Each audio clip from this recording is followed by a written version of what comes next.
اقبال نے کہا تھا حب دولت تلف می سازت زکات، زکات حب دولت کو زائل کرتی ہے، جب اللہ کی راہ میں لٹاؤ گے تو اس سے کم بھی نہیں ہوگا۔ میرے حضور نے 3 چیزیں قسم کر کے کہیں، حضرت ابو کبشہ الانماری رضی اللہ تعالیٰ عنہ سے مروی ہے، میرے حضور نے ارشاد فرمایا اگر کوئی شخص کسی کو معاف کر دیتا ہے تو اس کی عزت کم نہیں ہوگی، میں محمد اللہ کی قسم اٹھاتا ہوں۔ دوسری بات میرے حضور نے فرمائی کہ جو شخص مانگنے لگ جاتا ہے، سوال کا دروازہ کھول لیتا ہے، اللہ اس کے لیے محتاجی کا دروازہ کھول لیتا ہے، اس کی کبھی کمی پوری نہیں ہوتی۔ اور تیسری بات میرے حضور نے قسم کر کے کہی ما نقص مال عبد من صدقہ، کہا میں اللہ کی قسم اٹھا کے کہتا ہوں کہ صدقے سے مال کم نہیں ہوتا، صدقے سے مال گھٹتا نہیں ہے۔ تو ایک تو مال بھی نہیں گھٹے گا، یہ ضمانت کس کی ہے؟ میری نہیں ہے، یہ رسول اللہ کی ضمانت ہے۔ ایک تو مال بھی کم نہیں ہوگا، اور دوسرا یہ ہے کہ حب دولت ختم ہوگا۔ حب دولت تلف می سازت زکات، یہ ماہ سیام آ رہا ہے تو زکات سے حب دولت کو کم کیجئے، بلکہ صدقات دیجئے، نفلی صدقات کیجئے، غرباء کی مدد کیجئے، مساکین کی مدد کیجئے، اپنے غریب محتاج رشتہ داروں پہ غور کیجئے، ان کی مدد کیجئے، اپنی ہمسائیگی میں دیکھیے، پردے سے مدد کیجئے، ان کی عزت نفس بھی مجروح نہ ہو۔ یہ جو نمائش لگا کے 10 اخباروں میں چھپوا کے لوگوں کی مدد کرتے ہیں، اس سے گریز کیجئے۔ کبھی سوچیں کہ اگر آج کسی کی بیٹی لائن میں کھڑی ہے تو کل اگر یہ مرحلہ میری بیٹی کے لیے آ جائے تو پھر میرا مزاج کیا ہوگا؟ تو عزت نفس کا خیال رکھیے، لوگوں کی غربت کا تماشا نہ اڑائیے، اور لوگوں کی جو ہے وہ محتاجی کو اپنی تسکین کا ذریعہ نہ بنائیے۔ یہ تو اللہ نے تمہیں دیا اور انہیں نہیں دیا، اور وہ آزمائش کی گھڑی میں کھڑے ہیں، تم ان کے ساتھ کھڑے ہو جاؤ۔ تو لوگوں کی مدد کیجئے، دکھیوں کے کام آئیے، مساجد کی جو ہے وہ تعمیر کیجئے، مدارس دینیہ کے ساتھ وابستہ رہیے، اور لوگوں کی فلاح کے لیے، بہتری کے لیے کام کیجئے۔ اللہ نے آپ کو دیا ہے، یہ مال یہاں رہ جانا ہے۔ میرے حضور نے فرمایا ابن آدم کہتا ہے میرا مال میرا مال، اس کا مال وہ ہے جو اس نے کھایا یا پہنا اور پرانا کر دیا یا آگے بھیج دیا، باقی اس کا نہیں ہے، وہ وارثوں کا ہے۔ مرتے ہی ورثہ بن جائے گا، مرتے ہی ترکہ بن جائے گا، کفن بھی میلا نہیں ہونے دیں گے کہ بعض اولادیں تو بانٹ لیتی ہیں۔ اللہ اکبر، وہ گھر جو ان کے لیے بنایا تھا، ایک رات بھی تجھے اس گھر میں رکھنے کے لیے تیار نہیں ہوں گے۔ آج تیرا نام چھن گیا، آج کوئی یہ نہیں کہتا کہ پیچھے اس امام کے اور حاضر اس چودھری صاحب کے، حاضر اس میت کے، آج تو ڈیڈ باڈی بن گیا، آج تو میت بن گیا۔ آج خان صاحب، ملک صاحب، چودھری صاحب، پیر صاحب، مفتی صاحب، تیرے سارے ٹائٹل چھین لیے گئے۔ آج پیچھے اس امام کے اور دعا واسطے حاضر اس میت کے، آج تو میت بن گیا۔ آج تیرا لباس بھی پھاڑ کے اتارا ہے، آج تیرے انگوٹھے باندھ دیے گئے ہیں، ناک میں روئی ٹھونس دی گئی ہے، آج تو غسال کے رحم و کرم پہ ہیں، وہ تجھے ادھر الٹ دے یا ادھر پلٹ دے، اب تیرے پاس کوئی اختیار ہی باقی نہیں رہا۔ میاں صاحب بولے جاندی واری ڈرونا بنے ہو تے ہاتھ نہ لاندے ڈر دے۔ آج اولاد بھی دور ہے، پوتے اور پوتیاں بھی ڈرتی ہیں، جاندی واری ڈرونا بنے ہو تے ہاتھ نہ لاندے ڈر دے، جنہ لئی تو پاپ کمائے اج کتھے نہیں تیرے کر دے۔ آج سارے چلے گئے، تو آج اپنے ہاتھ سے اپنی زندگی کو سنوارنے کے عمل کی طرف بڑھیں اور راہ خدا میں خرچ کریں، دکھیوں، مجبوروں اور لاچاروں کے کام آئیں۔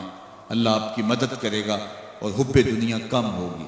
اللہ تعالیٰ جل شانہ نے سورہ عادیات میں پہلی 5 آیات میں قسمیں کی، پھر 3 آیات میں جو ہے وہ حضرت انسان کی وہ کمیاں، کوتاہیاں جن کی بنیاد پر باقی گناہ سرزد ہوتے ہیں ان کو بیان کیا، اور اس کے بعد پھر علاج بھی قرآن نے بتایا، اور کس قدر اس کو چوٹ لگائی۔ افلا یعلم اذا بعثر ما فی القبور وحصل ما فی الصدور ان ربهم بهم یومئذ لخبیر۔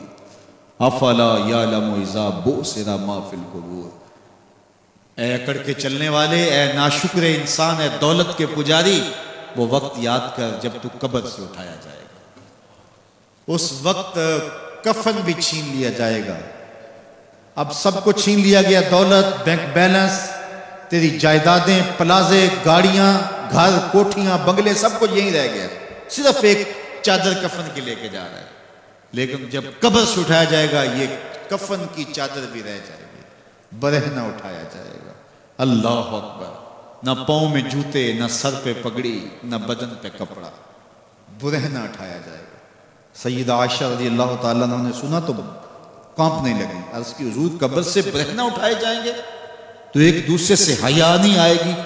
فرمایا عائشہ معاملہ اس سے بھی آگے ہے، کسی کو ہوش ہوگی تو حیا آئے گی، ہوش اڑے ہوئے ہوں گے، خوف قیامت طاری ہوگا، قبروں سے یوں لوگ اٹھائے جائیں گے۔ افلا یعلم اذا بوسر ما فی القبور، اب بوسرا کا جو مفہوم ہے، جو ترجمہ اور معنی ہے وہ تو رہے، بوسرا کا جو صوتی آہنگ ہے، جب بولتے ہوئے ایک جھٹکا لگتا ہے تو قبروں سے اٹھتے ہوئے لوگوں کی کیفیت معلوم کرنے کے لیے بوسرا کا صوتی آہنگ ہی کافی ہے۔ افلا یعلم اذا بوسر ما فی القبور وحصل ما فی الصدور، حصلہ کے اوپر جو تشدید ہے، یہ معنی کو کتنی خوبصورتی کے ساتھ ایک مجسم پیکر میں سامنے لا رہی ہے۔ اللہ فرماتا پھر وہ وقت آئے گا جو سینے میں ہوگا وہ تشت ازبام ہو جائے گا۔ آج آپ مجھے نیک سمجھتے ہیں، میں آپ کو اچھا سمجھتا ہوں، لیکن میرے سینے کے اندر کیا چل رہا ہے یہ آپ کو نہیں پتا۔ یہ میں تقریر چہک چہک کے کر رہا ہوں، اس کے پیچھے کیا ہے؟ میں آپ کے دل اپنی جانب موڑنا چاہتا ہوں، آپ کی جیبیں خالی کرنا چاہتا ہوں، یا میں آپ کے سامنے پاک اور ستھرا اور بڑا جو ہے وہ نیکوکار بننا چاہتا ہوں، یا میرا مقصد رضائے الہی ہے؟ یہ مجھے پتہ ہے، آپ کو نہیں پتہ۔ آپ کہاں ہیں، کہاں کھڑے ہیں، میں آپ کو اچھا سمجھتا ہوں، لیکن آپ کو پتہ ہے کہ ہم کہاں کھڑے ہیں۔ لیکن قیامت کے دن یہ ساری چیزیں سامنے آ جائیں گی۔ وَحُصِّلَ مَا فِي الصُّدُورِ، اور سورہ الطارق میں فرمایا یوم تبلی السرائر فما لَهُ مِن قُوَّةٍ وَلَا نَاصِرٍ، اس دن سارے راز کھول دیے جائیں گے اور کوئی طاقت نہیں ہوگی جو ان رازوں کو کھلنے سے روک سکے گا۔ آج طاقتور کی بات نہیں کھلتی اور کمزور کی بات اچھال دی جاتی ہے، لیکن وہ وقت آنے والا ہے یوم تبلی السرائر فما لَهُ مِن قُوَّةٍ وَلَا نَاصِرٍ، نہ زور کے بل پہ، نہ زر کے بل پہ، نہ کسی اور بل پہ کسی کام کو روکا جا سکے گا، ہر شے تشت ازبام ہو جائے گی۔ وہ کتنا سخت دن ہوگا۔ اے داور حشر میرا نامہ اعمال نہ پوچھ، اس میں کئی پردہ نشینوں کے بھی نام آتے ہیں، تو وہ کتنا سخت دن ہوگا۔ وَحُصِّلَ مَا فِي الصُّدُورِ إِنَّ رَبَّهُمْ بِهِمْ يَوْمَئِذٍ لَخَبِيرٌ، بے شک ان کا رب اس دن ان سے خوب باخبر ہوگا۔ وہ آج بھی باخبر ہے، لیکن آج کئیوں کو یقین نہیں کہ وہ باخبر ہے، لیکن اس دن سب کو یقین ہو جائے گا کہ میرا رب اس سے باخبر ہے۔ جب پرانی تصویریں چلنا شروع ہو جائیں گی، جب ساری ویڈیو سامنے آ جائے گی، زندگی میں جو جو کیا، تنہائی میں، اعلانیہ، خفیہ، جہاں جہاں جو کیا، داد عیش تھی، سب کچھ تشت ازبام ہوگا، سب کچھ جو ہے وہ سکرین پہ چل رہا ہوگا، کوئی چیز بھی تشت ازبام ہونے سے نہیں رہ جائے گی۔ تو پھر بندہ کہے گا اوہو یہ تو سب میرے مالک کو پتا تھا، لوگوں کی نظروں سے چھپ سکا، رب کی نگاہوں سے تو نہیں چھپ سکا، اس کی نگاہوں سے کون چھپ سکتا ہے؟ یہ یقین آج اپنی روحوں میں اتار لو، اچھی طرح سے جذب کر لو۔ گناہوں سے بچنے کا اکثیر نسخہ ہے یہ یقین کہ میرا رب مجھے دیکھ رہا ہے۔ یہ یقین جب روح میں جم جائے، خیالوں میں اتر جائے، اعتقاد کا پختہ حصہ بن جائے، پھر بند کوٹلی میں بھی جرم نہیں ہو سکتا کہ میرا مالک تو مجھے دیکھ رہا ہے۔ آپ دیکھتے نہیں کہ جب ساتوں دروازے بند کر کے بت کے اوپر موٹا کپڑا ڈال کے زلیخا بولی ہے تلک یوسف اب تو آ جاؤ نا، اب تو کوئی نہیں دیکھ رہا، قال معاذ اللہ، تو جناب یوسف نے کہا میں اللہ کی پناہ میں آتا ہوں۔ اللہ اکبر، تو دروازے بند کر کے لوگوں کی نظروں سے چھپ گئی ہے، اور بے نور آنکھیں رکھنے والے اس پتھر کے بت سے بھی حیا کرتی ہے اور اس پہ بھی پردہ ڈال لیا ہے۔ جب تو اس جھوٹے خدا سے حیا کرتی ہے، میں سچے خدا سے حیا کیوں نہ کروں جو ساتویں کوٹھڑی میں بھی دیکھتا ہے۔ اتنی روشنیاں برسی کہ گناہ کا تصور بھی محال ہے۔ تو یہ یقین کہ میرا اللہ مجھے دیکھ رہا ہے، یہ انسان کی زندگی میں نظم پیدا کرتا ہے۔ آنے والا موسم ماہ سیام رمضان المبارک، یہ ہماری زندگی کے اندر یہ نور داخل کرتا ہے کہ میرا اللہ دیکھ رہا ہے۔ کڑکتی دھوپ، برستی گرمی، زبان کانٹا، ہونٹ خشک، گلا خشک، دروازہ مقفل، ٹھنڈا پانی دستیاب، لیکن ایک گھونٹ بھی حلق سے نیچے نہیں اتارتے کہ میرا اللہ دیکھ رہا ہے۔ وضو کرتے بھی احتیاط کرتے ہیں کہ میرا اللہ مجھے دیکھ رہا ہے۔ کرتے ہیں کہ نہیں کرتے؟ یہ نور ملتا ہے کہ نہیں ملتا؟ اس کو پھر جذب کر لینا چاہیے تاکہ یہ زندگی میں چھا جائے، کیونکہ جو رمضان میں دیکھتا ہے وہ غیر رمضان میں بھی دیکھتا ہے۔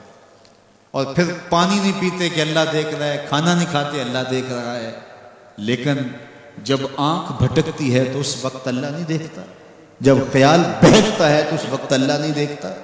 رشوت میز کے اوپر سے لے رہے ہوں یا نیچے سے لے رہے ہوں تب نہیں اللہ دیکھ رہا ہوتا، اللہ صرف کھانے اور پینے کو دیکھ رہا ہوتا ہے۔ یہ جو ایک نور آیا ہے اس کو جذب کر لیں، پوری زندگی میں پھیلا لیں۔ تو اسی لیے رمضان تقوی بانٹتا ہے، روزہ تقوی بانٹتا ہے، زندگی میں نور اور روشنیاں بھر دیتا ہے۔